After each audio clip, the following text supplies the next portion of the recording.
ಈ ತರ ನಿಮಗೆ ಕೊಟ್ರೆ ದಯಮಾಡಿ ಇದನ್ನ ತಗೊಳ್ಳಿ. ಸೊ ಯಾರಿಗೆಲ್ಲ ಟೈಮ್ ಇಲ್ಲ ಈ 10 ಸೆಕೆಂಡ್ ತಗೊಳ್ಳಿ, ಅದಾದ್ಮೇಲೆ ಸ್ಕ್ರಾಲ್ ಮಾಡ್ಬಿಡಿ.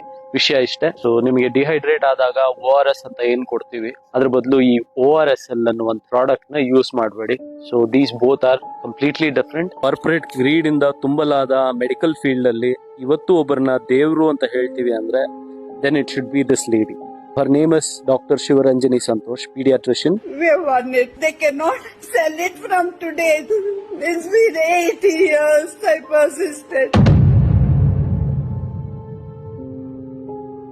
This is a story about a corporate losing 180 crore versus 140 crore Indian people. So ಇವರು 8 ವರ್ಷಗಳ ಕಾಲ ORSL ಅನ್ನುವಂತಹ ಜ್ಯೂಸ್ ನ ORS ಅಲ್ಲ, ಇದನ್ನ ಮೆಡಿಕಲ್ ಪರ್ಪಸ್ ಗೆ ಯೂಸ್ ಮಾಡಬಾರ್ದು. FSSAI ಏನಿದೆ, ಫುಡ್ ಸೇಫ್ಟಿ ಅಥಾರಿಟಿ, ಇದನ್ನ ಬ್ಯಾನ್ ಮಾಡಿತ್ತು.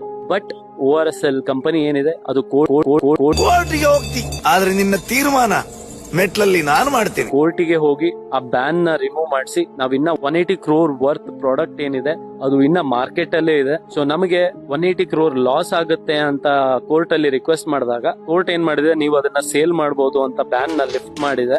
ವಾಟ್ ಇಸ್ ಜೆನ್ಯೂನ್ಲಿ ಕನ್ಸರ್ನಿಂಗ್ ಅಂದ್ರೆ, ನೀವು ಮೆಡಿಕಲ್ ಶಾಪ್ ಗಳಲ್ಲಿ ಮತ್ತೆ ಫಾರ್ಮಸಿಯಲ್ಲಿ ಹೋಗಿ ORS ಕೊಡಿ ಅಂತ ಕೇಳಿದಾಗ most of the greedy pharmacy usually ನಿಮಗೆ ಪುಷ್ ಮಾಡುವಂತದ್ದು ORSL ಅನ್ನುವಂತಹ ಜ್ಯೂಸ್ ನ.